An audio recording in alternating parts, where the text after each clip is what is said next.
Gua kasih tahu ya, buat lu yang suka mabuk minum alkohol, lu bisa saingin gua apa kagak? Mabuk naik mobil, gua pengen muntah-muntah, HP payah, buset dah, gua kagak bakat bisa jadi orang kaya.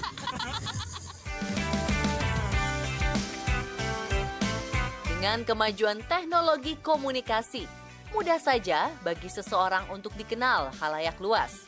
Syaratnya muncullah dengan sesuatu yang berbeda, menghibur, kocak, dan tanpa malu-malu. Kalau masih hidup bertetangga, kalau punya tetangga lagi senang, jangan pada digerendengin bae apa, pada gerutuin bae, kebagianin wayangnya dia ngerasain senang.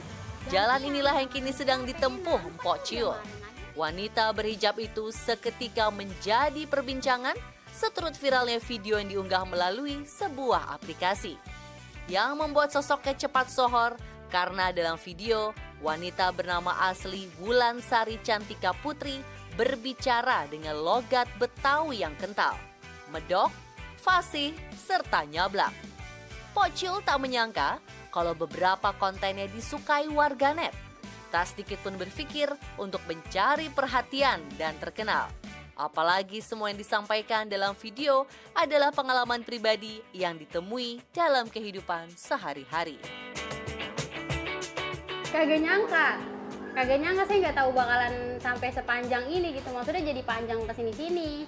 Saya emang kagak ngejar buat apa sih katanya emang bisa ngasilin duit ya, kagak ngejar ke situ-situ. Saya mah cuma pengen saya coba main TikTok di kamar, terus saya kagak keluar berbulan-bulan. Saya beneran saya ngambil dari kehidupan benar-benar nyata, dari kampung, dari kampung-kampung yang lain juga begitu, sama aja. Malu ngapa tahu, jadi degik banget sama mantu ge, kan orang mah anggap anak dewek. Menjadi diri sendiri serta menggunakan bahasa Betawi memang menjadi kekuatan setiap video yang diunggahnya. Mpok Ciul tampil apa adanya, tak jaim dan tanpa pencitraan. Justru kepolosan ini yang dianggap netizen sebagai sebuah kelucuan yang natural.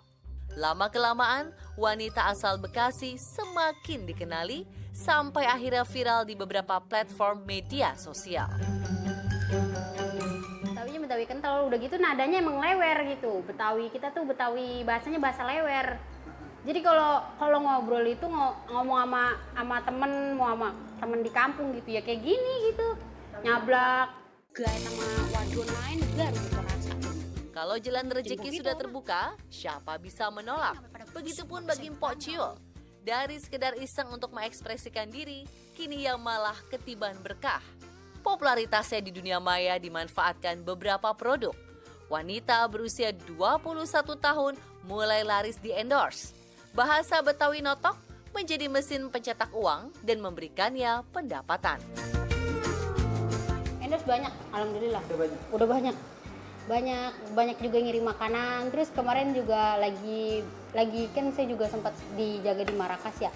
Punya ini juga punya orang tua angkat juga di Marrakas. Nah, dia punya toko baju. Sempat jaga di situ, saya dikabarin juga. Nah, yang dekat situ ada ini namanya klonting kalau nggak salah. Kalau saya mah gini ya, saya kagak mau ngeberatin dia gitu ya, namanya dia usaha, dia jualan, saya kagak mau sampai dia rugi kan. Makanya saya mah yang nggak banyak-banyak, yang penting dia puas sama hasilnya gitu, sama hasil video yang saya bikin. Terkenal dan mendapatkan penghasilan tentu saja membuatnya senang. Dengan uang yang didapat, Mpok Ciul bisa menyenangkan diri. Entah membeli pakaian, perhiasan, hingga merawat tubuh di klinik kecantikan. Namun, bukan itu yang menjadi kebahagiaan utama. Ia senang alang kepalang karena bisa membuat bangga orang tua dan menaikkan derajat keluarga. Pokoknya saya kasih buat orang tua saya persembahkan itu buat ibu saya.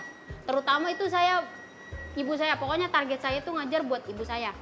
Ibu saya buat ibu saya. Karena apa? Di sini kita kan emang nggak ada saudara gitu ya. Pokoknya ibu saya harus punya banyak saudara. Nggak apa-apa meskipun orang datang itu hanya cuman karena saya udah, maaf ya, saya udah banyak dikenal orang, nggak apa-apa. Yang penting ibu saya punya saudara. Saya seneng lihat ibu saya senang, saya seneng. Keberhasilan Mpok Ciul mencuri perhatian publik yang hanya bermodal cocot Betawi dibumbui curhatan hati, mengingatkan kepada Po Alpa. Dari jalanan dilalui ini pula lah Po Alpa terkenal dan kini sudah menjadi komedian papan atas. Ajak kemana kayak ini kita ya bang? Ya Allah, begini amat ya, sabanari. Karena viral dengan cara yang sama, suka atau tidak, Po Ciul akan selalu dibanding-bandingkan dan disebut mengekor Po Alpa. Bahkan ada yang menduga kalau mereka bersaudara. Tetapi keduanya tetap saja berbeda dan punya kelebihan masing-masing. Oleh sebagian fans, Po Ciul diyakini bisa menjadi pengganti almarhumah Po Omas, pelawak legenda tanah Betawi. Terus ada yang bilang juga penggantinya Po Omas lah, bilang penggantinya Ma ini kata dia Ma Kopsa katanya gitu, anaknya Ma Kopsa katanya.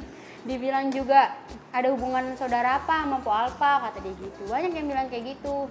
Ya udah kan gitu, bahasa Po Alpa sama bahasa saya kan beda gitu. Bahasa kita kan berbeda ya. Saya jadi diri saya, Po Alpa ya Po Alpa gitu. Jangan sama-samain saya sama Po Alpa gitu. Dia kan juga mungkin lebih dulu, dia lebih senior, dia lebih dulu terjun daripada saya. Kalau saya kan emang awalnya juga masih malu-malu di kamera. Makanya kan sekarang saya baru berani-berani ini sekarang ini aja gitu. Rupanya memang yang demikian tujuan Ciul. Ia tidak mau sekedar terkenal sesaat dan masuk TV karena aji mumpung. Sadar pintu menuju sukses tengah terbuka, Po Ciul akan terus mengasah skill, terutama kemampuan berbahasa Betawi.